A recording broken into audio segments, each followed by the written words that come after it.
Good morning, everybody. This is Greg Truitt. We're a couple minutes away here. We appreciate you coming on, and we will begin the presentation here right at the top of the hour.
Great. Hey, good morning, everyone.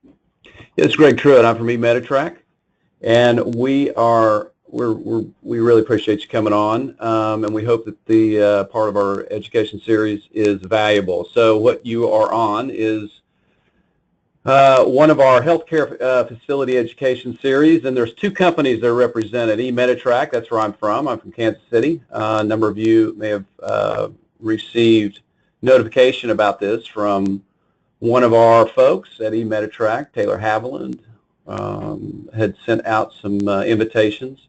Would be a name, Greg Truitt, Bill Wood. So we're with eMeditrack out of Kansas City. We also have on, and who will be our prestigious guest speakers today, will be Compliance One, and they are out of Kalamazoo. They'll give you a rundown a little bit about what they do as well. But the purpose of these the education series is that we want to be able to provide relevant topics, because we both of our companies are national and somewhat international. So we are in and out of hospitals every single day, and we see a lot of firsthand the challenges that you face. And what we want to do with this is just simply provide an education series that helps all of us learn and continue to grow as we go through compliance to facilities and just all the things that we face. With that, I would like to introduce our two speakers today. It's Eric Kella with Compliance One, and also Phil Larson with Compliance One. And again, they will be talking in depth the wonderful world of life safety drawings. Mr. Eric Kella. Thank you, Greg. Thank you. Thank you, everyone, for tuning in with us today. Oops. So today what we're going to go through is I'm going to give you guys a brief introduction as far as life safety drawings go. So to give you guys a little bit of background on myself, my name is Eric Kella. I'm the Vice President of Compliance One Group. So we are out of Kalamazoo, Michigan. So background on myself, so I've been in the healthcare world now for about 10 years. Started out from a construction management perspective, to which I did the bulk of my work in construction in healthcare occupancies. So it was doing construction while maintaining full operation within healthcare occupancies.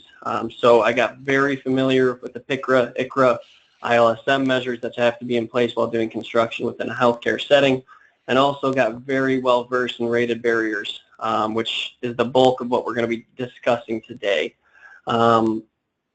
The next 3 years of my career has been spent in the compliance world, so with Compliance One, in which I'll give you a little bit background on our company too, but more so in the life safety environment of care world.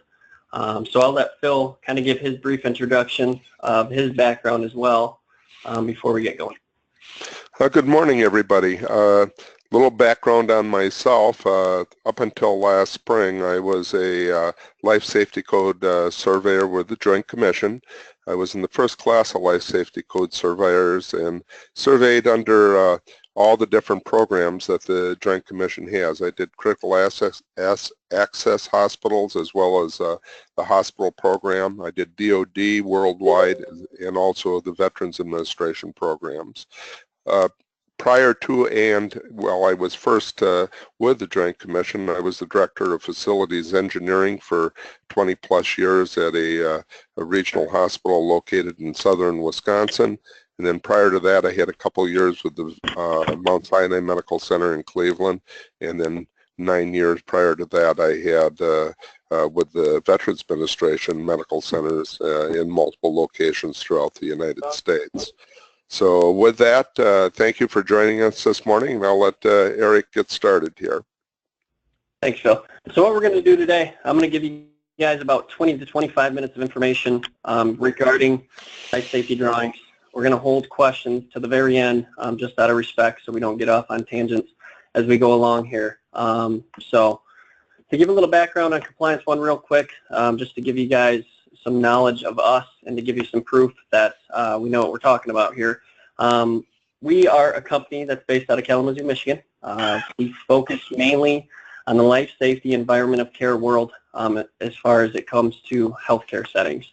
So our group, our team consists of accreditation surveyors. So we've got guys from the Joint Commission, from HVAP, from AHHC, CMS that are on our team that do mock survey inspections throughout the country. We also have certified healthcare facility managers, certified healthcare constructors as well, fire safety experts, fire alarm, fire suppression experts, and clinical experts that travel the United States helping out with various different hospitals and various different situations. So a couple solutions that we provide are survey readiness, so essentially mock surveys before you guys have your accreditation services come through your facilities, emergency preparedness, testing, inspection, and maintenance throughout facilities. Surveys. Yeah, I think they do assessment. We also do barrier management.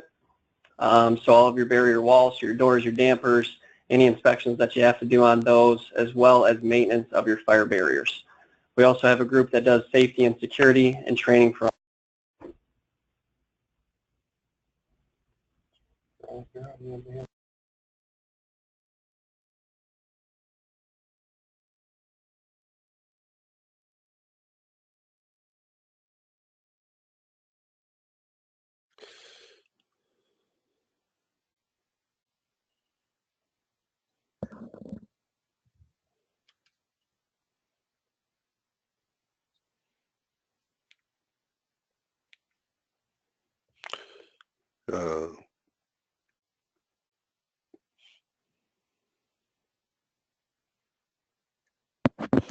Eric, are you still there?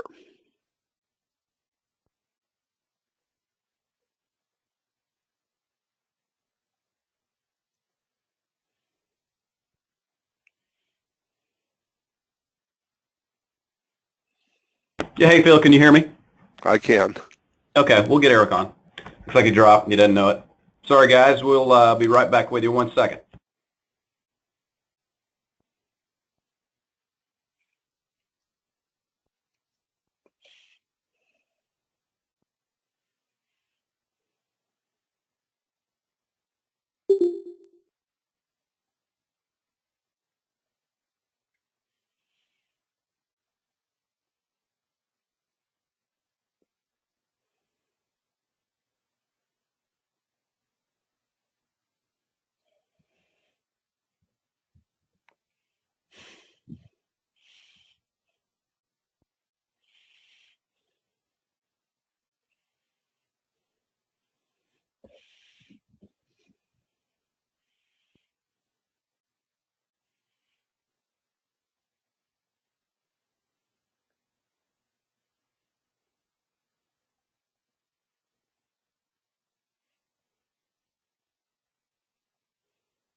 Sorry, can you guys hear me now? I can hear you. Perfect. My apologies on that. So the intentions of our training today, so the outcome that I want to give you guys is a brief synopsis of what life safety drawings are, why they're important to your facility, why they're important to the authorities having jurisdiction, all of the components that are necessary to have within your life safety drawings, and then also how you can escalate your life safety drawings, so how you can take them from just a tool showing the AHJs to how you can use them from a facilities aspect to help your day-to-day operations within your facility. So today what I'm going to cover, this is a brief synopsis of where you can find the standards. So I know the bulk of the hospitals are mostly on Joint Commission standards, but I've also listed out the HVAP standard as well if your hospital falls within that jurisdiction. So the bulk of today of what I'm going to be talking about is Joint Commission related. I have a little asterisk down at the bottom. So NFPA 101, the Life Safety Code, CMS nor ACCC have actual standards within the code that note that you have to have life safety drawings, but that is within your Joint Commission and your HVAP actual accreditations. So I just wanted to point that out just in case you guys are accredited by something other than Joint Commission or HVAP. So components of the drawings. I'll quickly run through and I'll give you guys a bunch of examples as far as what needs to be within your drawings. This is a brief look at what you need to have. So we need to have a legend that clearly defines all of the features within your life safety drawing. So it needs to highlight the walls very clearly. It needs to highlight any hazardous areas that you guys have. I'll run through all of the items or all of the hazardous areas that are considered hazardous. Also sprinkled versus non-sprinkled, what the impact is of being fully sprinkled within your facility. Also talk a little bit about suite sizes, how to designate them, and also how to call them out within your life safety drawings. Any equivalencies and waivers that the facility is agreeing upon, and then also smoke barriers, smoke compartments, and how to highlight your rated barriers throughout your facility. Eric, one of the things that they should be aware of too is under the Joint Commission, if they have their standards with them, is that the Joint Commission under LS 010101 EP3 or Element of Performance 3 states that the organization must maintain current and accurate drawings denoting features of fire safety as related to square footage. And it does list 8 separate areas of significant importance, and that is areas that are fully sprinkled need to be identified on the drawings. Locations of hazardous storage need to be identified on the drawings. Locations of fire-rated barriers need to be identified. Locations of smoke-related barriers and sleeping and non-sleeping suite boundaries, including the square footage. 6 is the location of designated smoke compartments, and then a location of chutes and shafts, and any improved equivalencies or waivers. Under that last one, a lot of our facilities that have been built over the years were added on to and added on to and added on to, and then you may have a mix of sprinklered and unsprinklered areas. Many times when you have that, you've been required to do what's called an FSES, or a fire safety equivalency, so that you know that you have adequate egress capacity in your building. And also, I think the question of waivers comes up quite often. Your local fire department cannot grant you a waiver that CMS necessarily will accept. So when you have a waiver, you are required to have a waiver, you need to get that waiver through CMS, not through your local jurisdiction having authority. Which is very good information. So a couple determining factors as you guys start to put together your life safety drawings. I know some facilities do it internally, while others do externally through architectural engineering firms, through ourselves, etc. But the basis of what you need to start looking at is your facility a new facility or is it an existing building?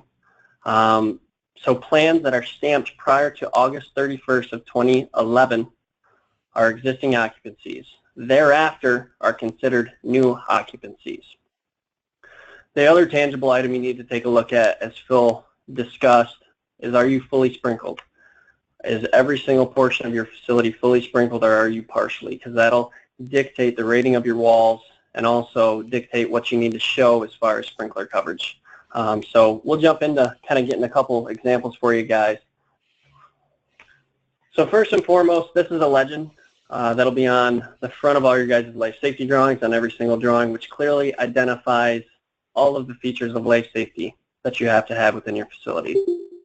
As you can see all the walls are very brightly rated, and it also explicitly calls out exactly what the rating is of that particular wall. We also have in exit discharges as well, and as we go through a couple of these examples, you guys will see some good ideas of how we've done it, best practices of how we make them look. So the first step would be to have a clear, concise legend that highlights everything that you guys are going to be talking about. As far as hazardous areas, I've listed out the 8 that they call out within Joint Commission to give you guys a general idea of the areas that you need to be looking at from a hazardous perspective. So as you get into doing your life safety drawings, these need to be explicitly called out within your drawings that they are hazardous rooms. They have a 1-hour barrier around each of the rooms. So Phil, I don't know if you want to run through a couple of these just to highlight what these rooms are. I sure do. Boiler rooms, I'll give you an example of things that can get you in trouble. I had to go all the way out to somewhere on the East Coast by Maine just to look at a boiler room door and frame that had somehow been installed in a facility that was not rated. And those kind of revisits to healthcare occupancies are really expensive. I think they charge anywhere from $3,000 to $5,000, Joint Commission does, if they have to come back to verify these kinds of things. Also, repair shops, paint shops, all those items need to be looked at from the perspective of the fire hazard and the danger to the facility, making sure that they're in compliance with Life Safety Code NFPA 101, the new 2012 edition. So it's very important that you know the differences in these different areas and what you can use them for, and what the ratings need to be. Correct. And as far as sprinkled versus unsprinkled, Phil, you want to touch base briefly on that as far as how the rating would change within these areas if you are fully sprinkled versus non-fully sprinkled? Some of the rooms, especially the storage rooms, if you're not sprinkled, especially if they're hazardous areas, they need to be 2-hour rated with B-labeled frames and doors. If they are sprinkled, that changes dramatically. Also, if you're not sprinkled, all your walls need to go up, even your smoke barrier walls need to go up to roof deck. Where in some cases, if you're 100% sprinkled, those walls don't all have to go up to roof deck. So those are big cost differences. Jurisdictions having authority look at this somewhat differently. Some examples for this, like the state of Wisconsin, where I'm located. Several years ago, they made all the hospital healthcare occupancies in the state of Wisconsin submit a plan for when they would become 100% sprinkled. And until you became 100% sprinkled, they did not let you take advantage of the changes in the Life Safety Code due to, for construction, so that you could save any money. So it was really important to become 100% sprinkled if you wanted to take advantage of different options within the Life Safety Code. Perfect. So now I'm going to show you a couple examples of how we indicate them on our life safety drawings when we do them. So the thatching, you can see that is in red over these areas, is essentially how we're calling out these hazardous spaces. We also have the 1-hour barrier around these areas to indicate our rated walls. But any surveyor who's going to come through wants to see a clear identification of where those hazardous areas are. So this is how we've done it as a best practice to represent, and it's clearly identified so they can quickly pick it up exactly where those hazardous areas are at.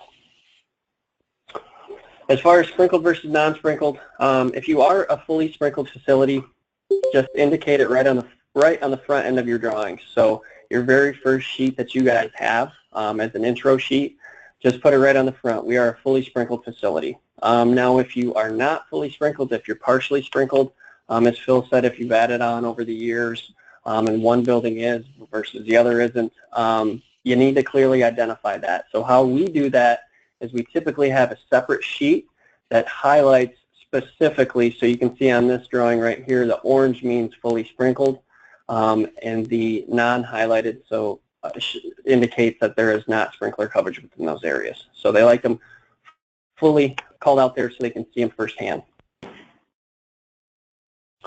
As far as suite goes, we indicate the suites now. You can see with the blue thatching that's going on there. You need to show the boundaries.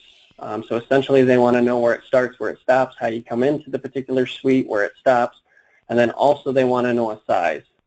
So based on your facility characteristics is going to dictate what the size capabilities are for your suites. Also sleeping versus non-sleeping is going to indicate the size of the suites that you can have within your facility. You might ask, and wonder why they want to have the square footage on it. That's really for the surveyor, so when he comes to your facility, he can look at it and he knows that it's a legal size square foot suite, or if it's an oversized, that you have a waiver for it. The surveyor doesn't have time, especially a Joint Commission surveyor, when they're there for 2 days, to come into your facility and know where the firewalls are, know where the suites are, know that the suites are in accordance with the Life Safety Code. So what I've highlighted here is a quick kind of matrix to determine your sizing of your suite sizes.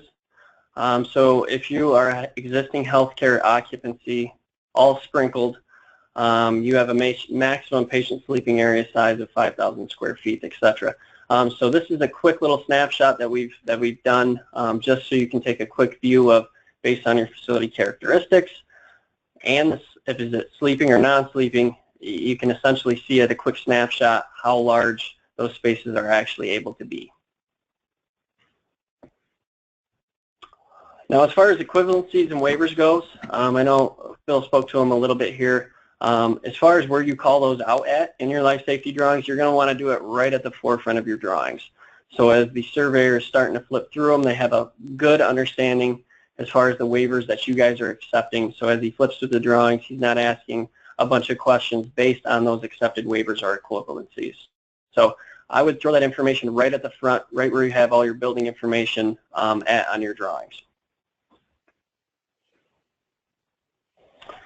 As far as smoke barriers and compartments goes, size cannot exceed 22,500 square feet. So what we've indicated here, or how we indicate them as a best practice, would be to highlight your different smoke compartments into different colors. So that's kind of what we've done here. And also we call out the size of them as well. So just as Phil mentioned with the suites, the surveyor wants to be able to take a quick look at your actual smoke compartment sizes to assure that they are under that 22,500 square feet parameter.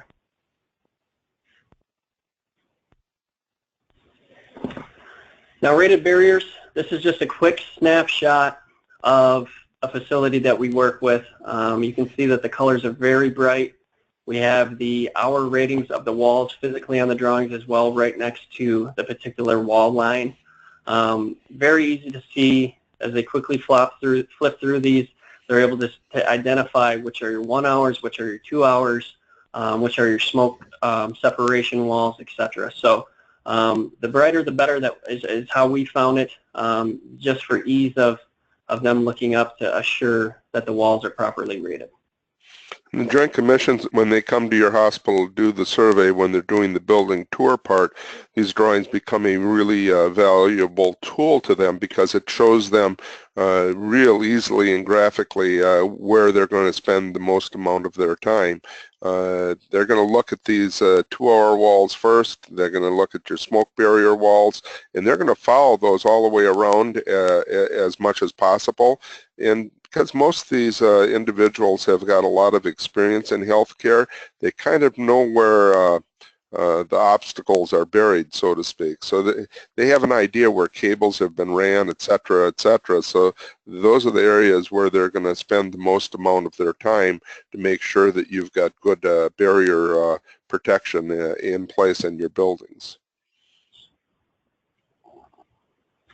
So use and intention of your life safety drawings and a couple best practice ideas. So like Phil had pointed out, when the surveyor is physically on site, he's going to use those life safety drawings as his main legend to work off of as he wanders through the facility from a documentation inspection standpoint, and also as he starts to get out in the field, he'll have you physically bring the drawings with you so they know exactly where all of your rated wall assemblies are at. So it's a quick visual representation tool that those authorities having jurisdiction can utilize during their survey process. Now what we've seen facilities starting to do as well is evolving these life safety drawings. So taking them from just those components of life safety drawings that Joint Commission says you have to have within your drawings and taking them to the next level. So now they're adding assets onto the life safety drawings that are not called out by Joint Commission or HVAP or whomever your deeming status is. They're putting fire extinguishers on there. They're putting pole stations on there. They're putting control valves. They're putting any of your med gas shutoff valves on there as well. So not only are they getting an accurate inventory, but if they ever have, say, a contractor come out to do, I don't know, let's call it pole stations, you can physically print off this document and just highlight the pole stations you want them to take a look at, and now they have a physical map. So when they do their inspection, they're hitting every single piece on the inventory list. So you're getting a report that's fully complete during an inspection process versus there might be one or two discrepancy as far as, okay, you missed 2 pole stations during this past inspection this month. Why? So it helps give a visual representation of those things.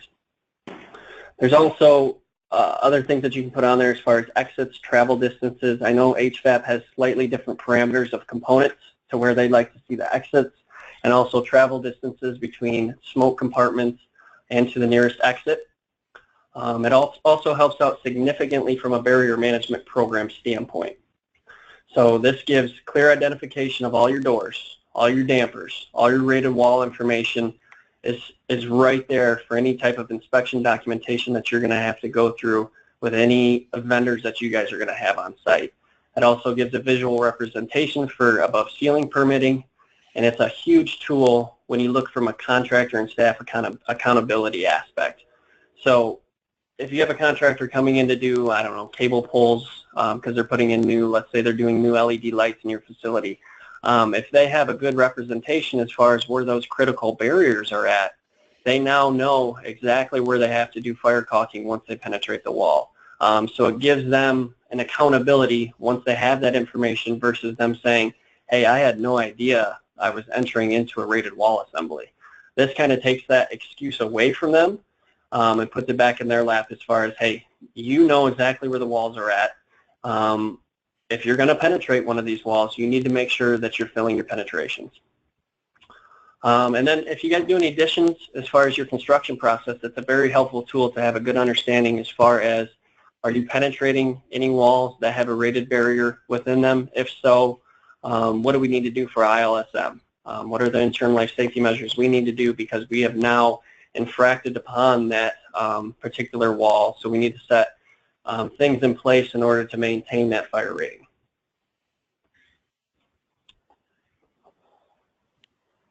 So that's kind of what I have for a rundown as far as the basics of life safety drawings. Phil, you got anything to add on the tail end that we've covered there? No, I think that covers it fairly well.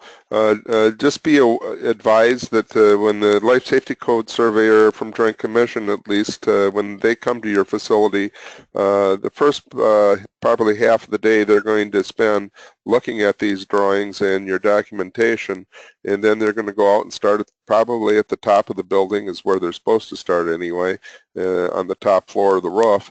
And then they're going to work their way down. They're going to want to have accurate drawings.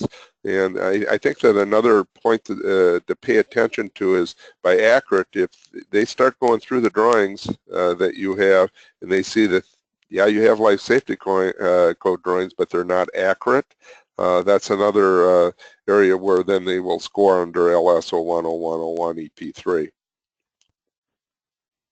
Very good. And then if you guys have any questions as far as details of things we didn't cover and want to know a little bit more, say, about hazardous rooms, I have attached my number as well to this presentation. We'll make it available to you guys as well. So I welcome you guys to call, ask us any questions that you might have, and we can help point you in a direction if need be. So that's great. Hey, Eric, do we have an open mic if we do have some extra time, if we do have any live questions of anybody who would like to ask a question now? And we'll give a couple of minutes for that.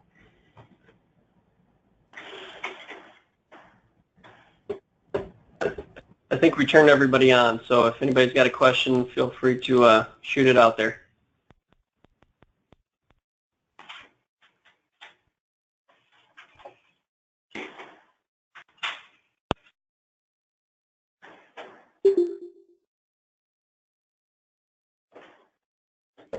I guess I did have one question. Hey, Phil, how long were you with the Joint Commission?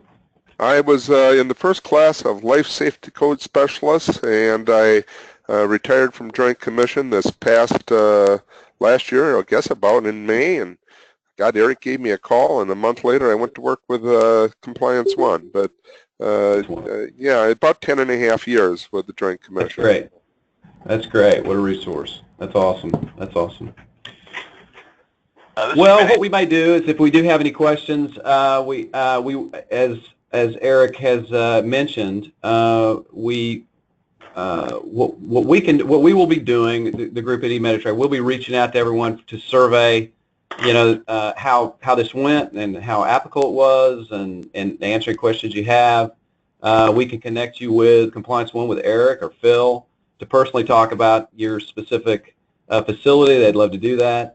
And then what we do have the slide up from Eric, the upcoming webinars. Again, we do have the next 3 slated in no particular order, but CMS rule changes, fire doors, which is a big, as we all know, that is a huge topic right now with a number of the hospitals that we work with and talk with. So the fire doors, kind of the inspection process, and then we'll get into the automated compliance management, just to start to get a flavor of what's out there in terms of being able to automate really every aspect of your facility, anywhere from rounds or work orders or asset management, so on and so forth. But there's some really cool tools that have completely changed the way that people automate their hospitals. So again, we got some upcoming webinars that we hope are valuable to you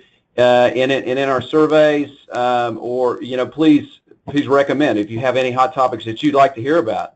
Between Phil and Eric, they talk just about everything, and they know a lot of things. So with that, Eric, I'll turn it back over to you, but we appreciate everyone coming on, and if you have any final comments, give them to us. Have a printable version of your presentation? Yes. What we can do is we've got both this recorded, and also we have the slides, and we can get that over to you. Here's Eric's email, and also we'll be proactively contacting everyone who was on the show here.